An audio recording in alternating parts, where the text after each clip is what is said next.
Chapter 24. After Saul returned from pursuing the Philistines, he was told, David is in the desert of En-Gedi.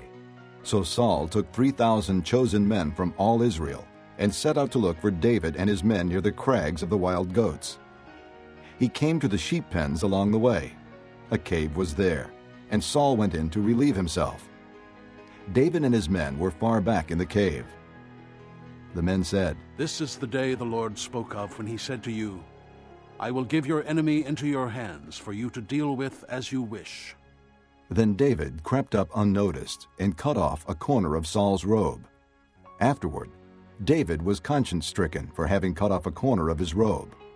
He said to his men, The Lord forbid that I should do such a thing to my master, the Lord's anointed, or lift my hand against him, for he is the anointed of the Lord. With these words, David rebuked his men and did not allow them to attack Saul. And Saul left the cave and went his way. Then David went out of the cave and called out to Saul, My lord the king. When Saul looked behind him, David bowed down and prostrated himself with his face to the ground. He said to Saul, Why do you listen when men say David is bent on harming you? This day you have seen with your own eyes how the Lord delivered you into my hands in the cave. Some urged me to kill you, but I spared you. I said, I will not lift my hand against my master, because he is the Lord's anointed. See, my father, look at this piece of your robe in my hand. I cut off the corner of your robe, but did not kill you. Now understand and recognize that I am not guilty of wrongdoing or rebellion. I have not wronged you, but you are hunting me down to take my life. May the Lord judge between you and me, and may the Lord avenge the wrongs you have done to me, but my hand will not touch you. As the old saying goes, from evildoers come evil deeds, so my hand will not touch you. Against whom has the king of Israel come out? Whom are you pursuing? A dead dog? A flea? May the Lord be our judge and decide between us. May he consider my cause and uphold it. May he vindicate me by delivering me from your hand. When David finished saying this, Saul asked, Is that your voice, David, my son? And he wept aloud. You are more righteous than I. He said, You have treated me well, but I have treated you badly. You have just now told me of the good you did to me. The Lord delivered me into your hands, but you did not kill me. When a man finds his enemy, does he let him get away unharmed? May the Lord reward you well for the way you treated me today.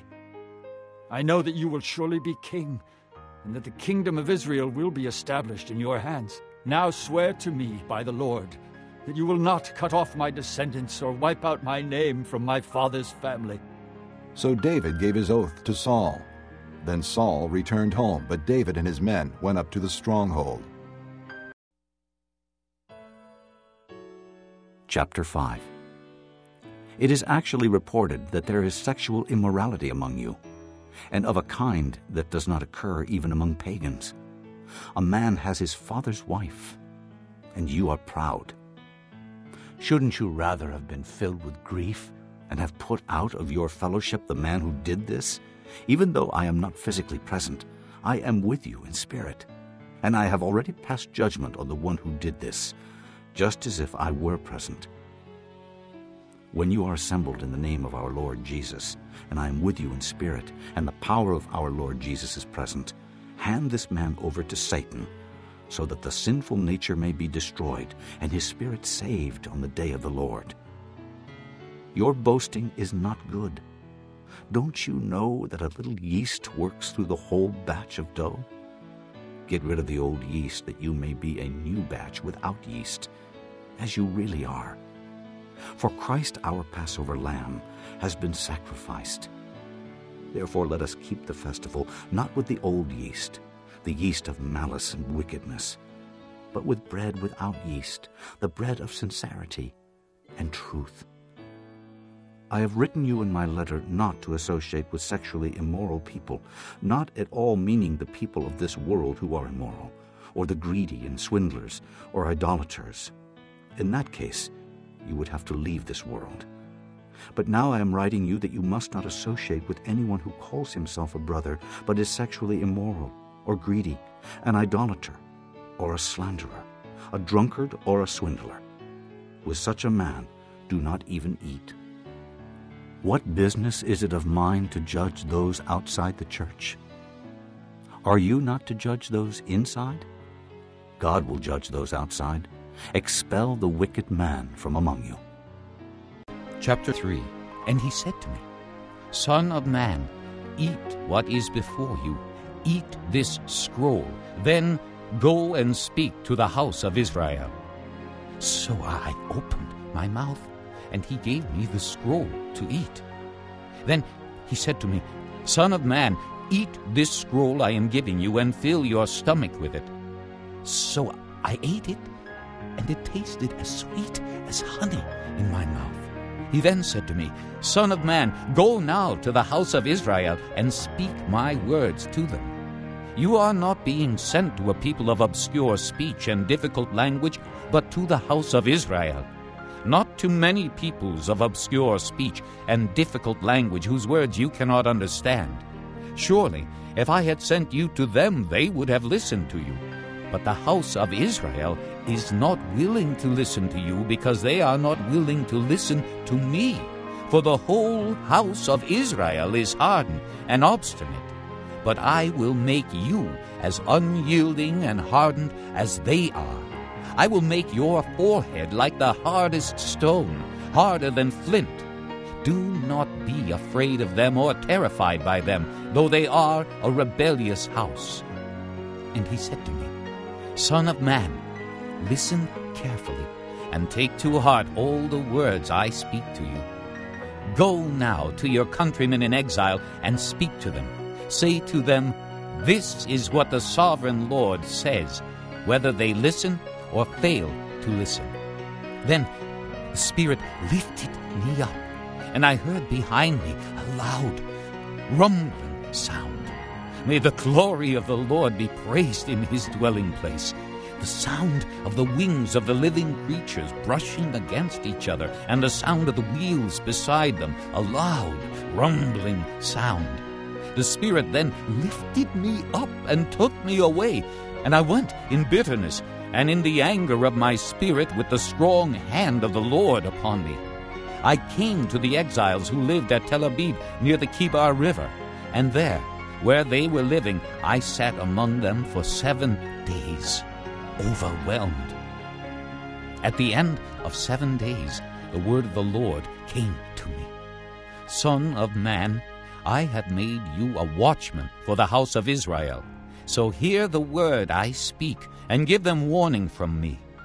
When I say to a wicked man, You will surely die, and you do not warn him or speak out to dissuade him from his evil ways in order to save his life, that wicked man will die for his sin, and I will hold you accountable for his blood. But if you do warn the wicked man, and he does not turn from his wickedness or from his evil ways, he will die for his sin, but you will have saved yourself. Again, when a righteous man turns from his righteousness and does evil, and I put a stumbling block before him, he will die. Since you did not warn him, he will die for his sin. The righteous things he did will not be remembered, and I will hold you accountable for his blood. But if you do warn the righteous man not to sin, and he does not sin, he will surely live because he took warning, and you will have saved yourself. The hand of the Lord was upon me there, and he said to me, Get up and go out to the plain, and there I will speak to you. So I got up and went out to the plain, and the glory of the Lord was standing there, like the glory I had seen by the Kibar River, and I fell face down. Then the Spirit came into me and raised me to my feet. He spoke to me and said, Go, shut yourself inside your house, and you, son of man, they will tie with ropes. You will be bound so that you cannot go out among the people. I will make your tongue stick to the roof of your mouth so that you will be silent and unable to rebuke them, though they are a rebellious house. But when I speak to you, I will open your mouth, and you shall say to them, This is what the sovereign Lord says. Whoever will listen, let him listen. And whoever will refuse, let him refuse, for they are a rebellious house. Psalm 39, for the director of music, for Jeduthun, a psalm of David. I said, I will watch my ways and keep my tongue from sin. I will put a muzzle on my mouth as long as the wicked are in my presence. But when I was silent and still, not even saying anything good, my anguish increased. My heart grew hot within me, and as I meditated, the fire burned. Then I spoke with my tongue. Show me, O Lord, my life's end and the number of my days. Let me know how fleeting is my life. You have made my days a mere handbreadth. The span of my years is as nothing before you. Each man's life is but a breath. Selah. Man is a mere phantom as he goes to and fro. He bustles about, but only in vain. He heaps up wealth, not knowing who will get it. But now, Lord, what do I look for? My hope is in you. Save me from all my transgressions. Do not make me the scorn of fools. I was silent. I would not open my mouth, for you are the one who has done this. Remove your scourge from me. I am overcome by the blow of your hand. You rebuke and discipline men for their sin. You consume their wealth like a moth. Each man is but a breath. Selah. Hear my prayer, O Lord. Listen to my cry for help. Be not deaf to my weeping, for I dwell with you as an alien, a stranger, as all my fathers were. Look away from me, that I may rejoice again before I depart and am no more.